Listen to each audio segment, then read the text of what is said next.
Welcome back to a brand new episode of Charm City Beat Live. We are here on the eve of the biggest game of the season, part though. Um, yeah, Ravens versus Miami, 1 o'clock in Baltimore. Let's talk about it. Oh man. Yeah, Oh, sorry. Go. I was gonna say it's a short week for the Ravens, long week for the Dolphins. They played on Christmas Eve. We played on Christmas Day. Yeah. I think it's just like it's less. And I heard a lot of Ravens say this was physical game of the year for them. So I'm curious how they show up in this football game Sunday. Yeah, did seem like a lot of nicks and bruises did come from this game. It's it's week 17, and I guess as Harbaugh said, if you can play, you're gonna play. Yeah. No. This is gonna be a pretty good game. And again, Dolphins, probably one of the more faster teams. I think this is going to be a true test of speed, in my opinion. You have Tyreek Hill flying around the whole time. Um, no, a W guarantees the number one seed. That's what's on the line today. Tomorrow, number one seed on the line. Ravens win. It's locked up. We're it.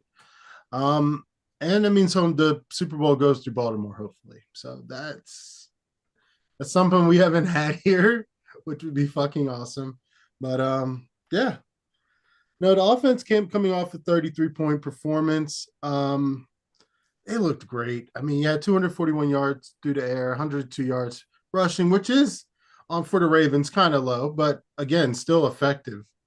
Um, what do y'all think? What's going on this weekend? I think so much of that was because of the short field. I mean, if you force 5 turnovers, you probably could have 6 or 7, to be honest with you, That's against Purdy, who was previously supposed to be like the MVP front runner. And for the most part, they contained CMC. I thought they could have gone to him more. And I think I'm curious to see if the Dolphins run the football a little more than they did and the Rams did, because I think both those teams come from the Shanahan tree, as does Mike McDaniel. They're all from the I mean, same sort of offensive like philosophy. the past 6 weeks, we've been just going against the Shanahan oh, McVay tree, and they've been texting each other, "Hey, you should do this." this, yeah. Why don't you run the McVay's ball? probably like, "Hey, you Nah, should run the ball more." I was dumb and stopped running the ball. nah. I don't. That is really crazy Wow. when you really think about it. They all have had the same kind of the same mentality. It's like, oh, we'll start to run. Oh, it works. Nope, we're never doing that again. The Dolphins have a good running attack, and Waddle's out. I know he's not playing, so it comes down to just Tyreek Hill, who absolutely torched the Ravens last time they played, and Tua was part of that. But they threw, I think, 6 touchdowns, 4 in the second half, I think it was, and they kept running past the Ravens secondary. I think Tyreek Hill ended up with 11 catches for like 100 and some odd yards, 190 yards, like some stupid number. I think whoever had him in fantasy probably got a bajillion points. It was just like the Ravens have to find a way to stop him, slow him down, and also stop the run. But this is a totally different team than the runs that Dolphins saw back in week 2 of last year, second week of Mike McDaniel as defensive coordinator. Yeah, I mean, definitely. I mean, you got to remember a lot of that happened after Humphreys went down, and then once again, that's when we had our JB Leonardville backup squad cornerbacks running around. So Humphreys back, definitely getting back to what he was. That should help. No Yep. Waddle, which basically means like, okay, you Tyreek, we're watching you. And McDaniels has proven he's pretty good at stopping, slowing people down, playing that deep bubble. Does Mm-hmm. against Burrow all the time. Chase never gets passes anymore because, like, nope, you're staying in front of us. We're not letting anyone get behind you. Yes, you're Tyreek Hill. We'll play it a little deeper. But like I said, no Waddle. So that helps. Yeah. I I mean, you think they're can down another wide essentially receiver.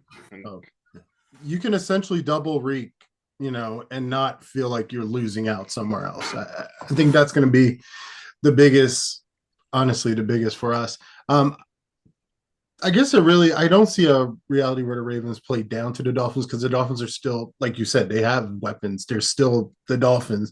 They just don't have Waddle, who main reason why he gets so many targets is because Tyreek is always locked up, which again is interesting. Um, yeah, no, I'm excited for this one. This is a big game. I'm surprised they didn't flex it tonight, but here we are. What do y'all think about that? Yeah, I mean, I would have liked to have seen it in a game in a slot Even 4:30, because right now it's competing against 8 other 1 o'clock games, and it's like the cream de la cream of the 1 o'clock games, obviously, because it's probably the cream of the fucking year. I mean, you could say it's competing, but if you look at the broadcast map, yeah, there's no competition. Basically, 90% of the country was covered by this game. The only places that weren't was basically where another game was happening. So yeah, you get it. You get it. But if you're in Chicago watching the Bears, Atlanta, like maybe you want to watch the Ravens fucking Dolphins game. Like that game should be available to everyone on national television, whether it was Thursday night, shout out Browns for winning that football game, or whether it was tonight, instead of the Dolphins line, which was a huge game. But it probably should have been tomorrow night, or it should be, the 4 o'clock range. I don't understand that mindset of not putting this game with, in my opinion, the last three true MVP candidates in Lamar, Tua, and Tyreek on a national level, where the winner most likely gets the number one seed. I mean, if the Ravens lose, they still have a shot because the Dolphins did turn around and beat the Bills, and the Ravens beat the Steelers. But I mean, still, it's all there in this game, which is incredible. It's 1-2, and I mean, I think I don't know. I don't know what the NFL has against Baltimore, because I've never heard them talk so positively about Joe Flacco until he left and did what he's doing with the Browns right now. So the fact we don't have a primetime game almost is on par, despite the fact it's 1-2 in the AFC. It literally makes no sense. No primetime games in Baltimore. No more. No. Not allowed that. We gave them one. They get one every. Yeah, we got the one so often. Yeah, it's weird. I mean, again, it's just so weird. I was having that thought about the fact that, damn, they really don't like us. I hate to go off that deep end for a second, but it's a fucking mess. But back to the game. It's going to be a great game. I think these are two of the best teams, and I think this is another test for the Ravens, another potential confidence builder. I mean, we walk away with a dub on this one. That's us feeling great. Let me see here. No, I mean, the thing is the defense. It's all really going to depend on the defense, because again, the Dolphins offense ranks number 1 in total offense, number 1 in passing, 5th in rushing, 1st in scoring. This is going to be a game to truly prove how good the Ravens defense is. And we saw what they did in San Francisco. How do y'all feel about the defense this week? I think they're in a good shot. And the Dolphins are coming off a game where they kind of humbled that Cowboys offense. And they had that huge play early to CeeDee Lamb, and I'm sitting there thinking, wow, they're going to blow the Dolphins out. And then he didn't. They just didn't beat them. And the Dolphins played really well, and that was actually their first win, really, against a really good playoff team, because the Chiefs blew them out. I think the Eagles blew them out. I think the Bills blew them out. And this is also Dallas away from Dallas, which is it's like taking training wheels, putting them back on, because I feel like the Cowboys are a different team away from AT&T. Yeah. So really, I'm not quite sure how good the Dolphins are, but I am very confident in the way the Ravens defense played last week, that they can handle a dynamic Dolphins offense, just playing the way they've been playing, which is just super physical, keeping all the stuff in front of them, not getting beat deep too often, and just really, containing the run, containing the quarterback. I know Tua is one of the fastest released quarterbacks in the NFL. He doesn't give up. He's at 26 sacks all year, so he's just they've got to find a way to keep the plays from getting away from them and letting guys escape and making sure you tackle well. But that was the same formula for 49ers, and I thought they nailed that game plan perfectly. They really did. That being said, one of the biggest reasons why we were so great is because of Kyle Hamilton. Let's be honest here. Speaking of which, what is the injury report? How are we looking, Russ? Well, I mean, only one person's out, and that's Jalen Armour-Davis, who actually just went on the IR. Ooh. And we signed Quidwell off the practice squad. Don't know. We guess for new extra wide receiver. I don't know what that means. But let's see here. Hamilton is questionable, and it's concerning because he went from limited to did not participate. He's listed as questionable. Deshaun Phillips, I don't even know he plays. He's questionable. Stevens did not participate at all, and he is also questionable. That is concerning. Yeah. And Zeitler, he's questionable. He was full. However, on the Dolphin side, as we saw, Waddle's out. Ramsey was limited this Friday and is questionable. with any injury which is new.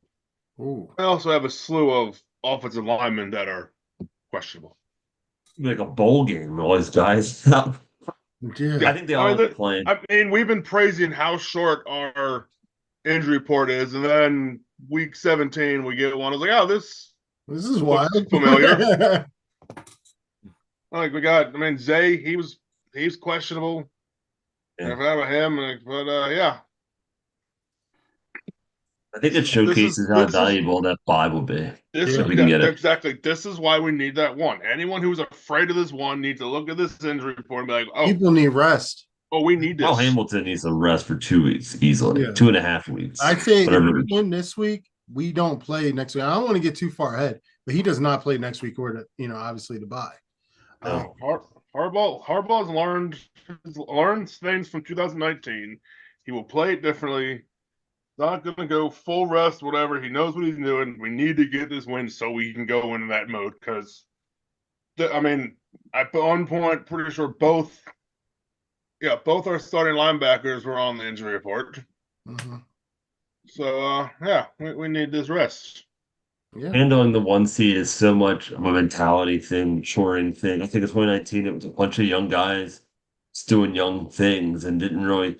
I think guys like Roquan Smith appreciate the bye week. I think Lamar Jackson has a much better sense of where he is as a player and what he wants to accomplish. And the same with guys like OBJ and for Zay Flowers is a new experience, so we'll see how he does. I think maybe some rust, but for the most part, I can't imagine these guys will let 2 weeks down disrupt what they want to do, bigger picture wise. I think it just means they'll be fresher, especially defensively.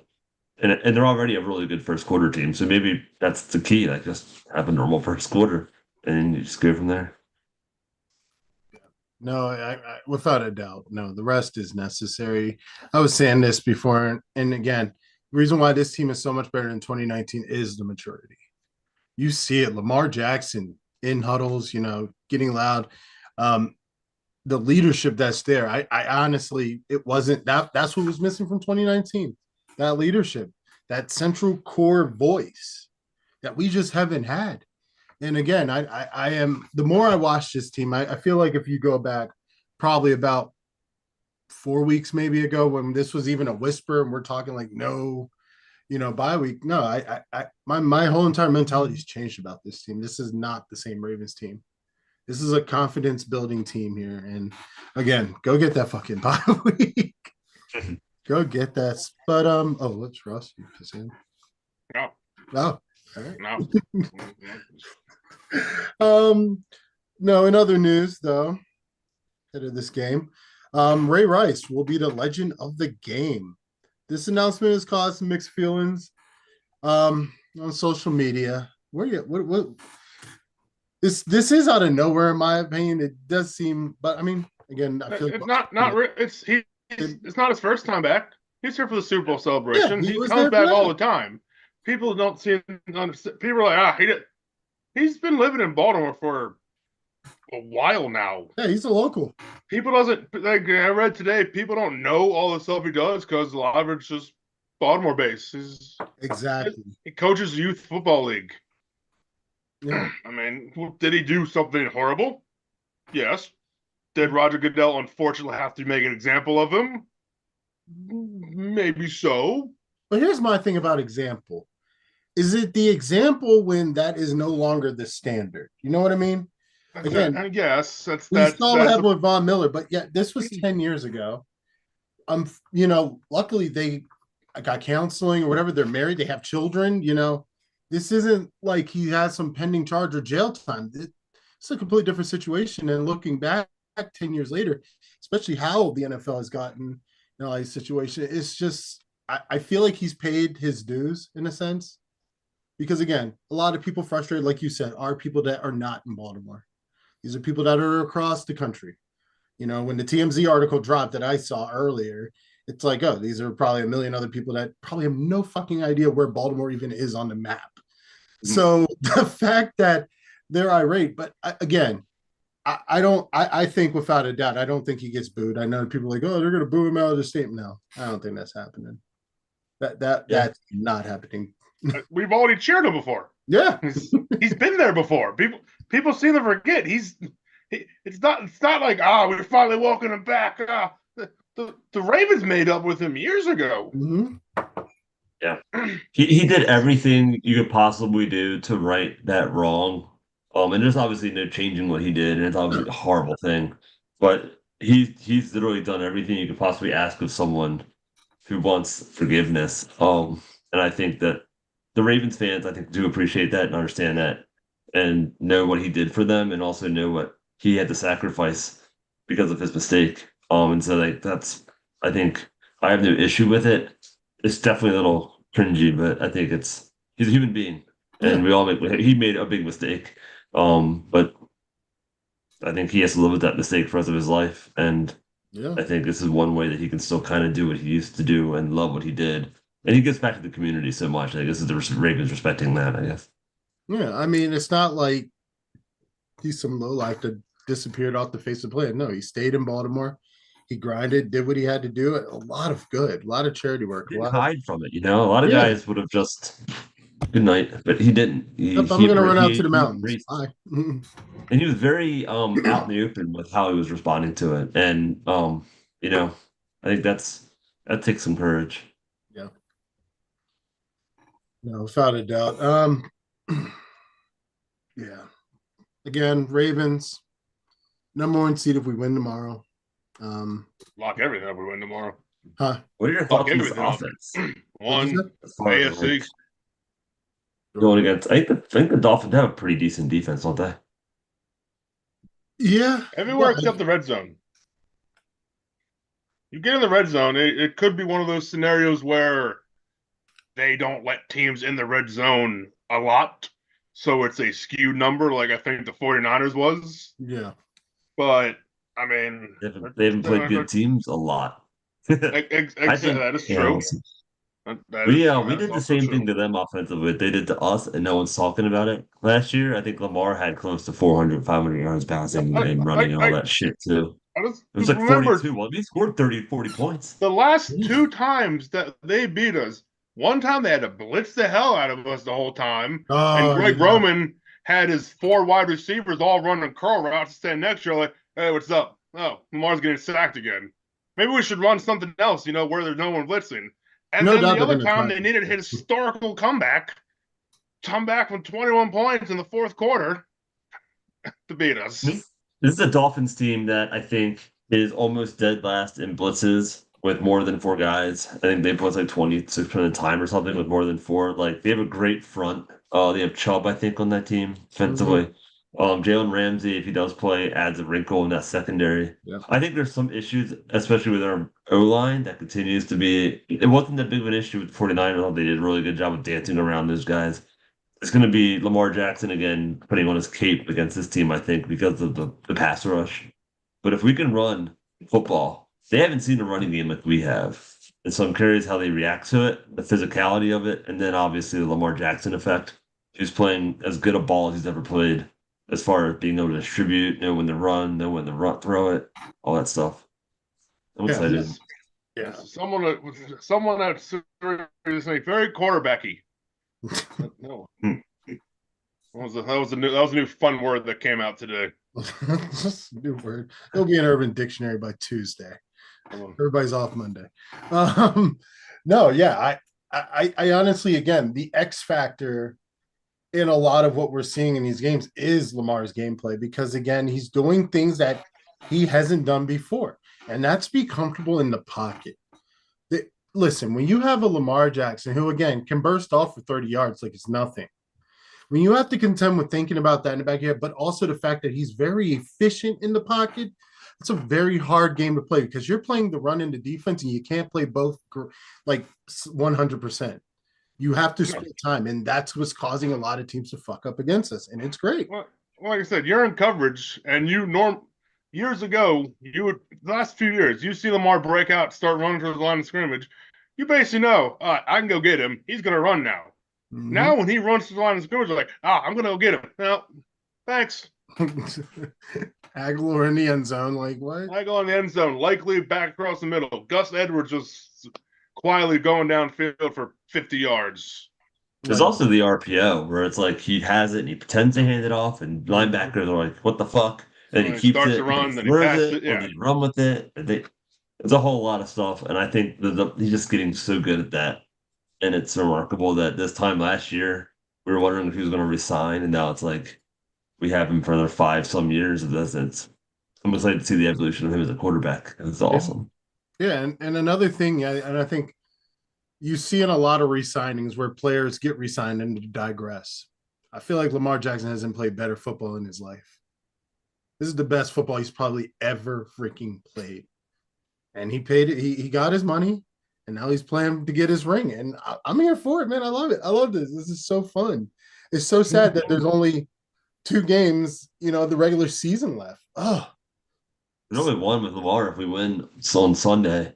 And I feel like he's one of those guys that was never about the money. Like he knew what he was worth, so he was gonna get what he was worth because he has honestly a generation of like his kids and their kids. Like he set his family up for life. yeah. But I think he understands he's a humble dude. I just feel like he doesn't let money or distractions or this or that kind of get away from who he is as a player and as a person.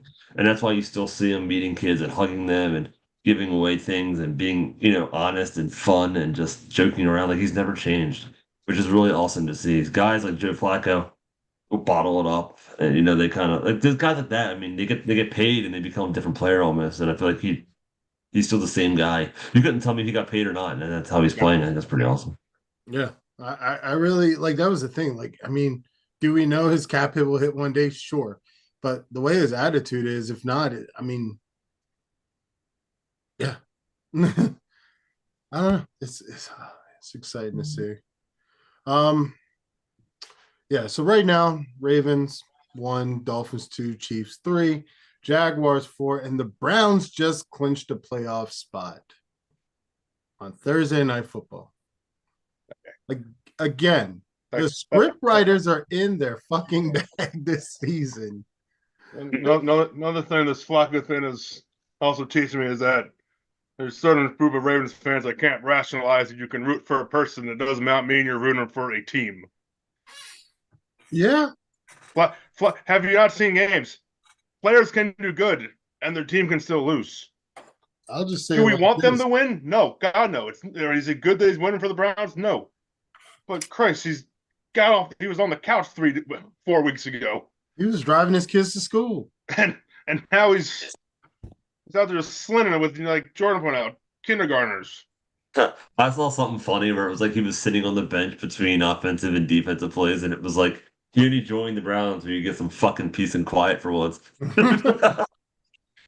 It's funny. Like 45 seconds without a kid talking to him. It was funny. Yeah. I'm excited. I think all signs point to a Ravens Joe Flacco reunion football game in the divisional round because they're the number 1 wild card team. And if the Dolphins and Chiefs just win their football games, we're going to end up probably seeing the Cleveland Browns in Baltimore for what is way more of a dramatic game than I would like to and have hoped to see because that's one of the few teams that can light our asses up because of their defense and Joe Flacco not giving a fuck. I do. As I was talking to my dad today, what team knows him better? Hell, half our coaching staff, I think, played with him. That's wild. I mean, so wild. We still have his head coach. I mean, yeah, is he having fun? Is he concerned? Yeah, but I mean, I think what gives me a little hope is that they're beating teams that they should be beating handedly. They're already beating this team with whoever they had at quarterback, and he's throwing a lot of interceptions for my liking. They barely beat the Chicago Bears. I think that it looks really good right now. I'm curious what it's like when the lights really turn on and that offense has to produce, and all they have is old ass Cooper and a tight end. Like, I'm not that scared about it. Personally, I think Flacco's got a big arm, but we're going to play 3 safeties deep, and that shit's not going to fly very far, no pun intended. Nope. Yeah. And he's immobile, which doesn't help either. That's also what I was getting at, because, again, Joe Flacco played in a very different league. This league is very fast. Well, at least not even the league. Our defense is very fast, and that's what gives me confidence. We have people that get to the quarterback that can run. So it's going to be real interesting. I'm not going to say too much because, again, I don't want to look beyond the Dolphins, to be honest with you. No. Don't even want to look beyond the Dolphins because they are a beast on themselves. They are probably the second best team in the NFL right now. So yeah, on to that. Also, shout out to Maryland. I don't know if you guys could see it. Nope, can't do it. Oh, there we go. Maryland beating Auburn in a bowl game. Will win. Holy shit. Loxley, first Maryland head coach to win what, 3 bowl games in a row? It's pretty impressive. Auburn's a pretty good team. I know they're down here for Auburn. They were 6-6 or something, but SEC football, it's Auburn. It looks good on paper. It was a great game. They were up 21-0, which I think is the most points scored in a bowl in Maryland history. It's also the most points they've ever scored in the first period quarter ever, I think. I think it was the most Auburn's given up in a while. And they were out the gate, and they had a pick six, and they had a forced fumble. They look great. And it's a great way to end the year. I think it's 8 wins. It's really good for recruiting. So we'll see how that goes. And now we get to watch where Tua ends up going. And I wouldn't be surprised if he ends up for the backup of Baltimore because he's going to get drafted in those later rounds. Ravens don't like drafting Marylanders, though. Oh, he's going to go. He's going to Miami. Oh, could you imagine? To his backup. Hey, bro, you ain't playing. Sit there. That would be crazy.